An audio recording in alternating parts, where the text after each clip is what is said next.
Well, Dave, we're here at the Yak Gear Workbench, and Yes, it's sir. time for the rigs and techniques. So why don't you let's go. Inline spinners, been years. Yeah, you know, a lot of people don't use them for bass fishing anymore. You know, they were a big thing in the, 60s and 70s, and, a lot of guys still use them for trout fishing and muskie fishing, the bigger ones and stuff. But you don't see a whole lot of guys using them for bass fishing. And I was fishing in this bass tournament at an ICAST show. It was, the ICAST Cup, and it's in Lake Toho, which is really black water. And everybody likes to use big white spinner baits in there. And I was thinking, these bass have seen 1,000 white spinner baits thrown in there. I'm going to try to get some small inline white spinner baits, something a little smaller, make sure we can catch some fish. And I ordered some from MEPS, and they didn't get there in time, so I didn't get to use them in the tournament. But they arrived a couple of days later after the tournament. So I went out on my dock in my backyard and caught a nice big bass. They have a picture of it here, I think. It's almost an 8-pound bass on this little MEPS spinner right here, this exact one, this MEPS Aguila 5. And, that's the one hanging out of his mouth there. But, and I've caught some big bass on the blacks before as well.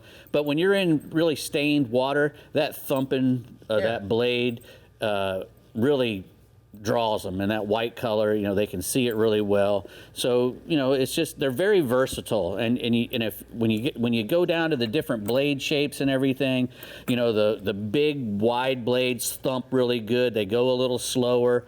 The fish can feel them coming through the water, and it's a smaller profile than a big spinner bait, so that's not as off-putting to the bass. It's more of something closer to what they would eat, like a minnow or a shad or something. It doesn't look like some big creature, which is what pretty much a spinning bait looks like. And you can retrieve the speed. If I was going to fish these for bass, the smallest one I would probably use would be a 1/4 ounce. A 1/2 ounce is closer to the one I would like to use. That's an inline spinner with a skirt on it. You can put trailer. The trailer, like a little Bass Assassin trailer in one of them.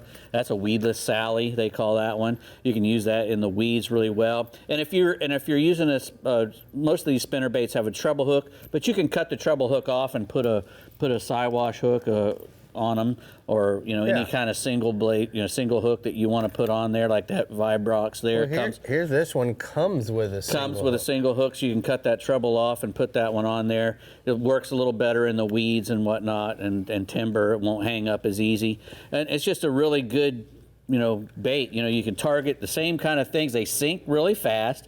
They cast really good. With these heavier bodies and the smaller blades. Goodness. That thing will cast a mile.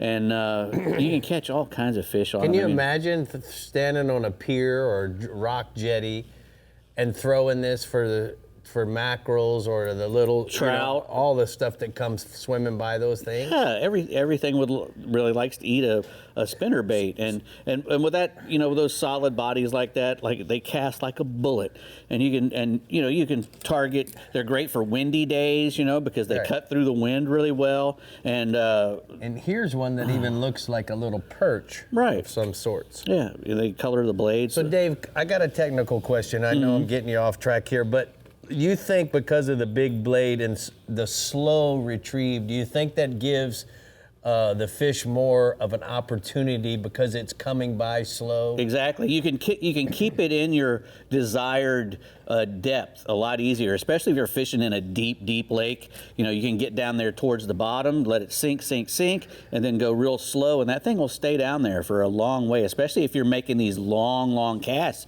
that you can make with these things. It'll stay down there in that zone if you want it close to the bottom for a long time.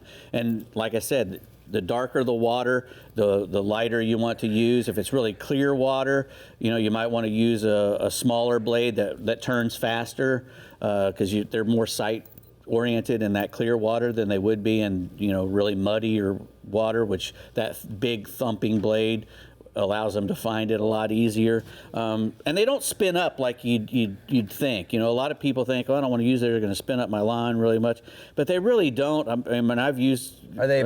Do they cast well, Dave? Because some spinner baits, they want to tumble. No, they cast a lot better than a big spinner bait, especially those those solid body ones. Right. And the narrow blade spins a lot faster and doesn't thump as much. And the big fat blades, they thump a lot harder and spin a lot slower. And you use one of these Fenwicks right here to use a nice fast rod to use them. This HMG with a 2630 modulus graphite. It's a great rod to fish with for them. It's got a nice light tip. You can feel everything. The great thing about a spinnerbait is all you got to do is cast it out and reel it back. Right. And when that thing, when your rod bends really good, boy, you've got one on. So they're idiot-proof, just perfect for me. That's perfect for me as well.